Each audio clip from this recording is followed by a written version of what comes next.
1330 Kilometer liegen noch vor uns. Jetzt fahren wir erstmal nach Ekaterinburg den Mietwagen abgeben. Und nachher kommt wieder Birke links, Birke rechts. Birke links, tiefer rechts.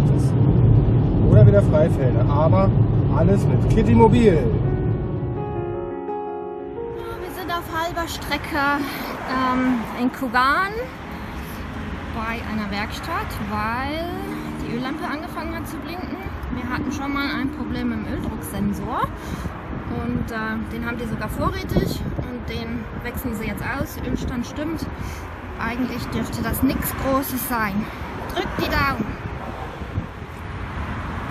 Wir haben heute ganz unromantisch auf dem Parkplatz vor der Werkstatt übernachtet, wo wir gestern den Öldrucksensor geschenkt bekommen haben. Leider ist diese Werkstatt an einer großen Straße im Industriegebiet. Und weil wir die Heckklappe mit dem Airsafe immer ein Stück aufhaben für bessere Belüftung, war das heute Morgen ab 6 Uhr etwas laut. Kitty Mobil bekommt jetzt noch einen Ölwechsel. Hier ist ja schon Winter, also das, was in Deutschland Winter heißt. Und wir fahren in den richtigen Winter. Und dann bekommen wir hier frisches Öl. Wir sind in Ekaterinburg. Der Jan hat den Mietwagen abgegeben.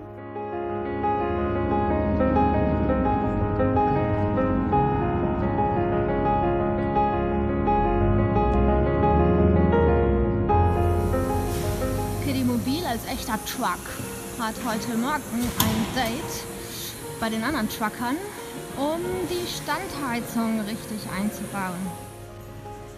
Hier im Küchenschrank sitzt unsere Planar, aber sie sitzt verkehrt rum, weil als wir die neuen Radkästen haben durchschweißen lassen, haben wir ein Verstärkungsblech anfertigen lassen. Nur wussten die Karosseriebauer nicht, dass die Planar andersrum gehört und haben die Löcher dafür falsch reingeschnitten. Kitty Mobil wird immer gesünder. Heizung läuft, beide. Ja. 3000 Rubel kostet pauschal immer der Arbeitseinsatz plus Teile und wir haben jetzt 54 € bezahlt dafür, dass jemand uns da neue Auspuffrohre, Luftansaugung reingebaut hat und das Ding wieder zum Laufen gebracht hat.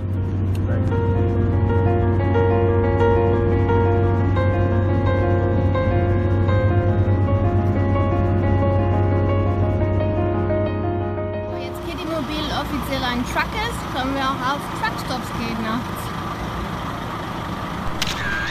Das Beste an Truckstops sind die heißen Duschen, sind aber teurer als der Truckstop selber, deswegen sieht es bei uns ein bisschen chaotisch aus mit den Handtüchern. 1,75 € die Dusche. Ganz schön teuer, weil das Übernachten selber hat gekostet 1,20 €. Genau. Jetzt gibt es erstmal Frühstück und dann fahren wir nach Perm.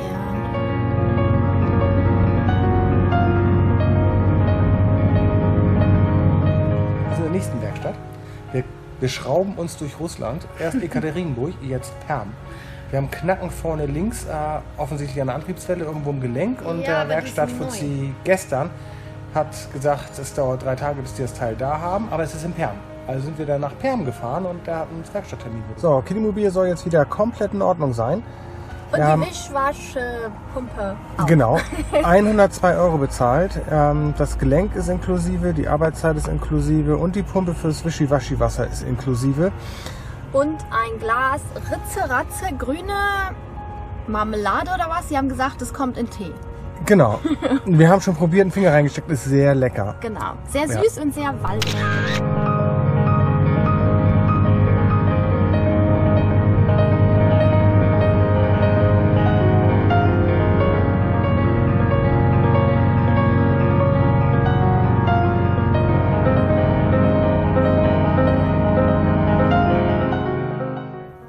Du hast jetzt 1,20 € für diese ganze Tüte voll Steinpilze gezahlt.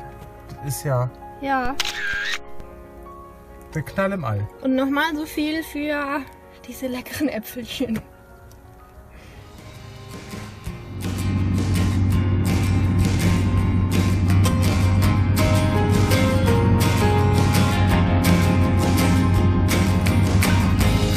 nicht so furchtbar vieles Essen in Zentralasien, was man wirklich als lecker bezeichnen kann. Aber Lakman, ein Nudelgericht, ist es.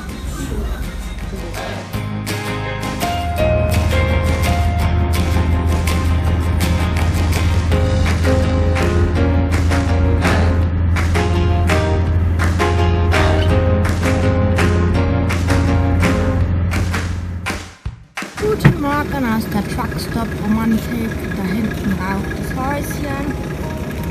Da hinten im Wald ist noch eine Sauna, eine Banja für die Trucker und unsere Nachbarschaft hier.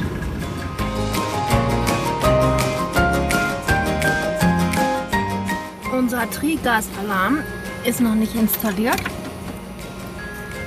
Dafür haben wir den Küchenschrank leer geräumt, weil die Kabel verlaufen dahinter. Und der Jan schließt den jetzt gerade mal an.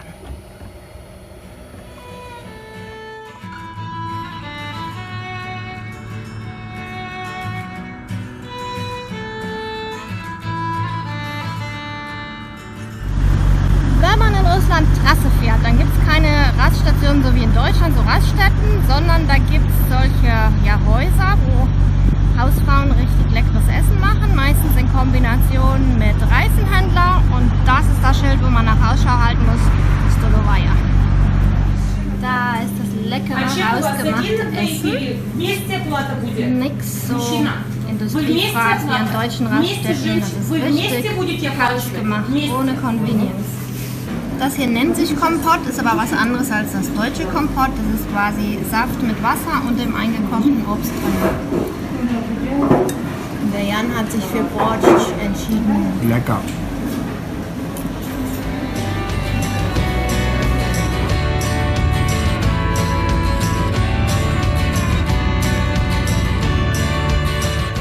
Silke hat es heute erwischt.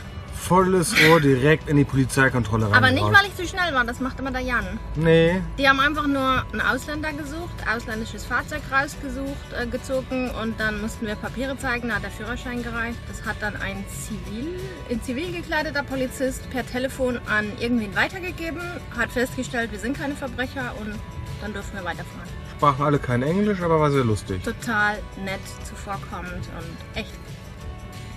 Sascha hieß er. Ja, genau, der Hauptkommissar. Sascha. Wir hatten heute Nacht nicht so das romantische Plätzchen direkt an der Bundesstraße, die da vorne läuft. Liegt daran, dass wir unbedingt einen Platz mit Internet gebraucht haben, wegen Bulgarischunterricht, den wir zweimal die Woche online nehmen. Und das mit dem Internet in den Weiten Russlands nicht immer einfach ist. Und warum wir so nah an der Straße stehen, ist einfach das.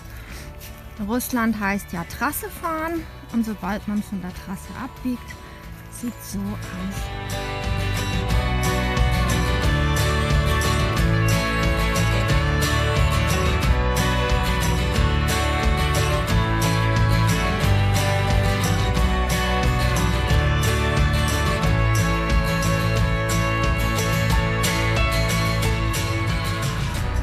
...864 Kilometer haben wir. Und da ist immer noch was drin. Das sind nochmal 150 Kilometer locker. Zeit für Mittagessen. Da hinten ist das Zauberwort. Stolovaja. Woran sieht man, dass das Essen hier gut ist? Daran, dass der ganze Parkplatz voll ist.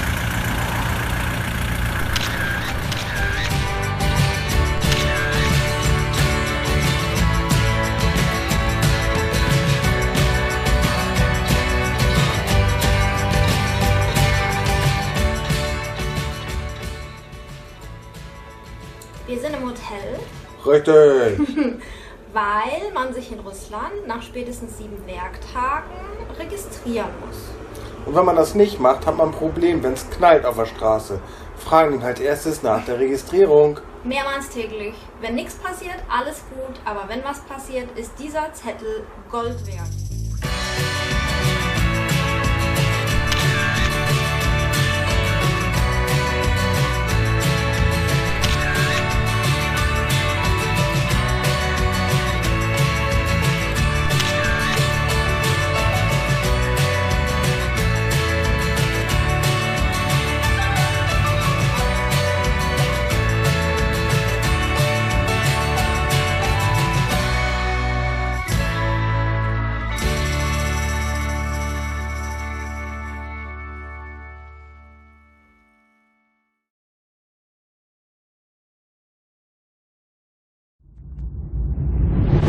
connected.